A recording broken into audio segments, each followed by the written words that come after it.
Hey guys, it's John here today. It is the day after Christmas today, and it's a beautiful cloudy day, which is perfect for working outside in the container garden. It looks really wintry right now. Look how beautiful it looks, but we do need to do some work on it today. We have these gorgeous Dragon's Breath Celotias, but they're kind of getting really tired right now.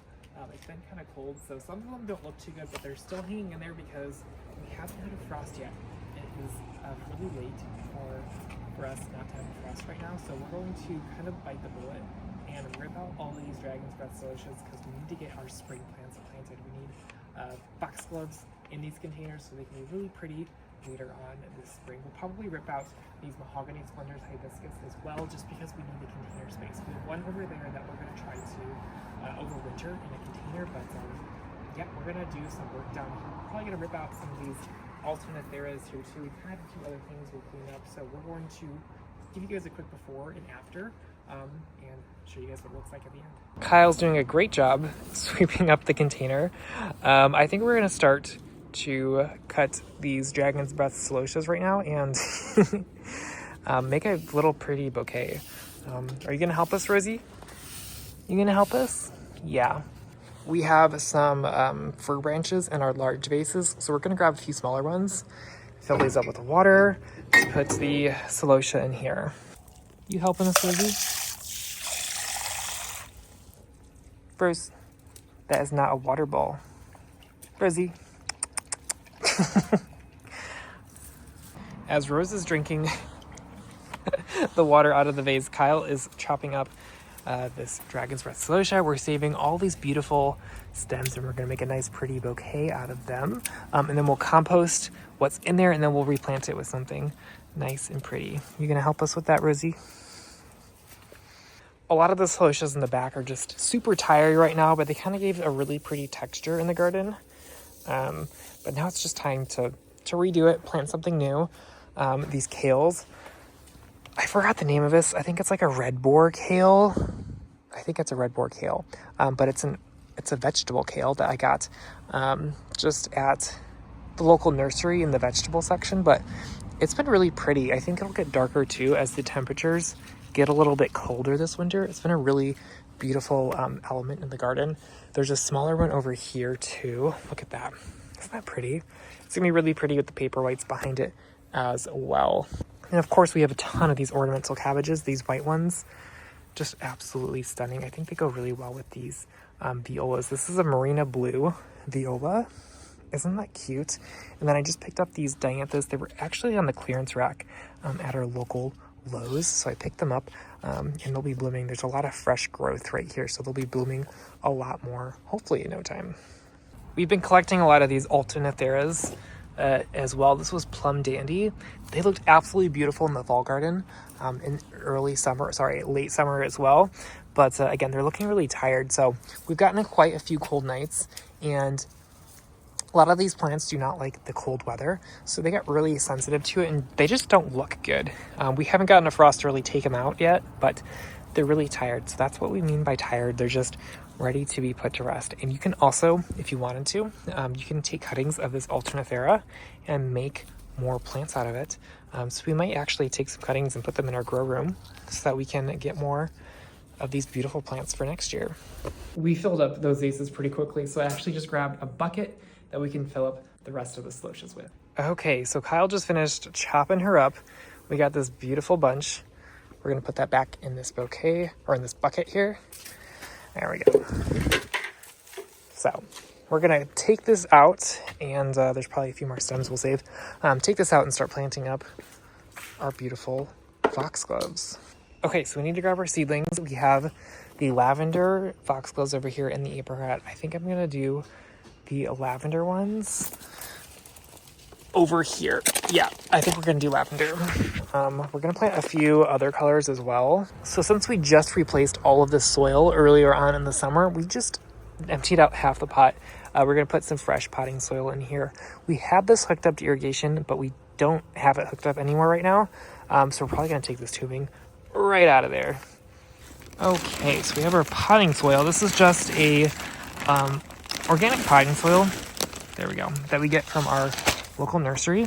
This is all it is, but it's one of my favorites. It has really good drainage and just great to grow all of our flowers in. Okay, so all of these foxgloves are planted in 2.5-inch pots, so they're much bigger right now. So I think we're gonna put about 5 of them in this pot, which sounds like a lot, but these will be blooming in April.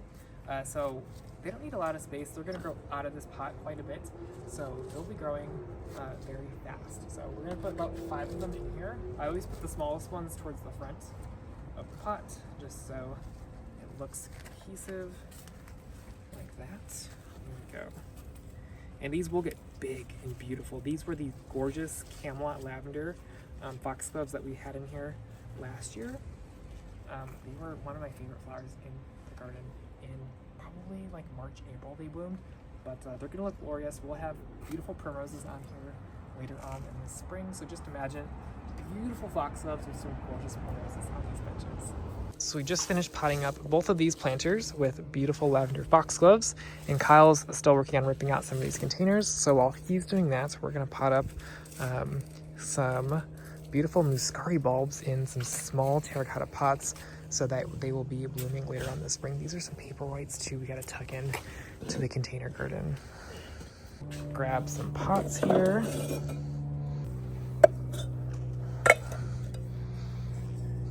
This is where we keep all of our bulbs. It's in a cooler that's in our it's in our living room, but it does the trick. So we're gonna grab the muscari. Where are you, muscari? Over there in the back. Beautiful. Thank God they have tags on them. We're just gonna grab our bag of muscari. We have a lot of other bulbs like tulips, a few daffodils, and hyacinths that we'll probably pot up in the next couple days as well. Grab some more soil. And we'll probably fill up the pots with about, gosh, a couple inches of soil. We're only gonna plant them about 1 inch deep because they don't need to be planted too deep because we're treating them as annuals in these containers. Here we go. Come on. There we go. So we're just gonna grab them, tuck them in nice and snug like this. Let's say about 10, 12 in each pot. 4, 5, 6, 7, 8, 9, 10. We'll do 10. That'll be good. Perfect. Okay, we're gonna bury these up with the rest of the soil. Perfect. I'm gonna finish these up. We're gonna water them in, and then I'll put them in the shade. I'll show you guys where we're gonna put them. We found a little slug. Oh my goodness. I don't know what kind of slug that is, but it looks pretty gross. Okay, so Kyle actually wants to try to save this one. So he's gonna put it over here. They're technically perennials in our zone, but they just grow so quickly from seed that we typically just scratch them and plant new ones every year, just so we don't have to save them. But it looks so pretty that he's gonna try to save it over here. So it's gonna be tucked in with this oleander bush right here for now, but we're probably going to compost the rest of them. But now we have these nice big pots we can put some more foxgloves in, so I'm super excited about that. So we have our muscari pots, and we're gonna put them back here. This is our shady corner where we get nice cool temperatures. It doesn't get a lot of sun, so we like to keep bulbs over here until they root in. Oh my gosh. So we're going to keep it back here out of the direct sun so they can focus more time into developing their roots, and then we're just going to water them in to get them nice and settled. Do the same thing with tulips as well. All of our bulbs, really, our paperwhites, tulips, muscaris, daffodils, and hyacinths we'll put back there just to root out, and then once they get a little bit more shoots popping up, we'll put them in morning sun. They typically don't like full sun, so we'll just keep them on the east side of our house. We had a little accident. One of them tipped over right here, so we just cleaned it up and got a new pot. It did crack, so that's okay. That's one of the things about terracotta is that they do chip, they can crack, but they're kind of inexpensive to replace, so that is okay. We're gonna get this cleaned up and watered in so that they can start growing. Oh, and these are some paperwhites that we had on there before. They've been rooting for about a week now, and they're ready to be put into the garden. They have some roots popping out the bottom, so that's kind of how you know they're ready to move out away from the rooting zone. Our hose here. There we go. There we go.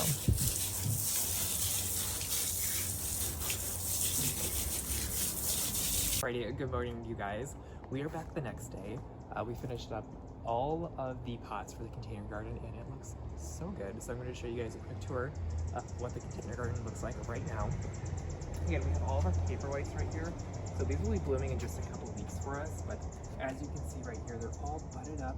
They're ready to bloom for us in just a couple weeks. So we're excited for that. We do have paperwhites blooming in the garden right now. This is the stair step bench that we have. There's a little hole right here that we'll fill in.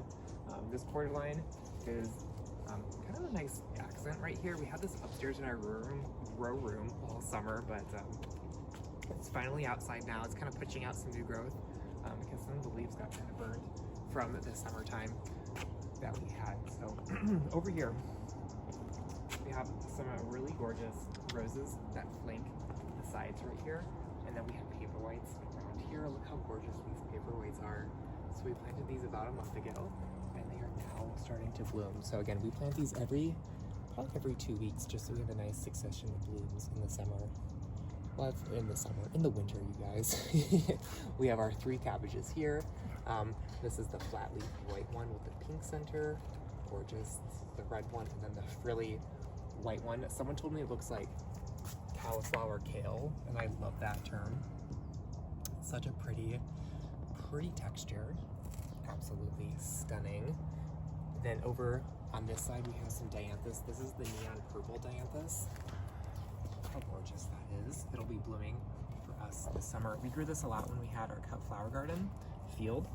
Just a really pretty accent. And then we tucked in a bunch of kales that'll kind of fill in this area a little bit more. I like the purple theme, so we have a really gorgeous carnation. We actually found this on the clearance rack at Lowe's, believe it or not, or dianthus. This is a dianthus, but carnations are in the dianthus family, so they go hand in hand. So these are really pretty. And then in the back we have our foxgloves. We planted our lavender foxgloves in the back.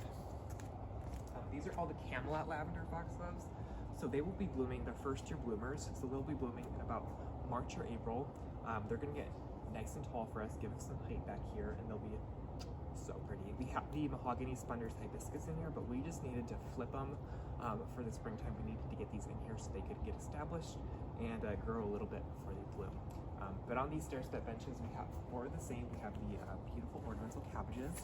We have the white alyssum, the Dusty Miller, the blue baby blue violas. This one's called Marina Sorbet Viola. Look how gorgeous that color is, you guys. Such a wintry color. I absolutely love it with all of these together. So over on this side, we have more of the same. This is a bigger kale that we have here. Look how beautiful that is. Just that really purpley green color accents the purples in the garden really well. I'm definitely going to grow more of these again next year. They were so fun to have and really easy to start from seed. So super pretty. Another bench, more of the same. We have more of the Camelot lavender foxgloves over here. The bench is filled with more of the same. We do have some more carnations down here, or dianthus. This is just a double white one. Super pretty, and these smell amazing, you guys. They smell really good. If you've never smelled a dianthus before, they have a light scent to it that is quite lovely. And again, it pairs really well with all the flowers. We love planting white in the winter because we find that we are out here enjoying our garden and at dawn and at dusk a lot. So the white really helps the garden just glow when we're out here. So quite a lovely thing to have. And then this is our last bench. Lots of purple cabbages over here that are super pretty. We're growing a new one down at the bottom. This one's a kale, actually. It's called a Yokohama mix. That's what it is. Hi, Renly. Thank you, Renly. It's a Yokohama mix. They're all purple though, so we're excited to see how that goes. It's more of a dwarf kale. You like those, Renly? It's more of a dwarf kale, so they're not going to get too big. So I'm excited to see how those do for us. So we'll definitely keep you updated. We're going to show you guys the Vernunculus and anemone containers before we go, because they're absolutely beautiful. We'll be moving those over here later on in the winter. And then back here, these are all the delphiniums that we'll have growing. We have the Guardian Lavender and the dark blue in these pots. I think most of these are the Guardian Lavender because I loved that color so much last year that we planted a ton of them. And then back here, we have some foxgloves. This is an apricot foxglove that will have really pretty, that'll pair really well with the primroses that we have. And this is a little update on all of our ranunculus. We grew these in grow bags if you guys missed that, but we planted a ton in here because we had some left over. They're looking pretty good, so I'm really happy with how they're turning out so far. So I'll definitely keep you updated on how they do. Back here, we just have them tucked under our orange tree right here. So they get quite a bit of sun during the day. Really afternoon sun is what they'll get.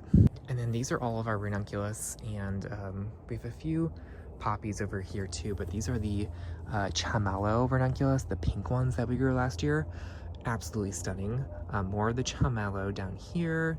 And then this is a butterfly. This one's Helios, that butter creamy butterfly one.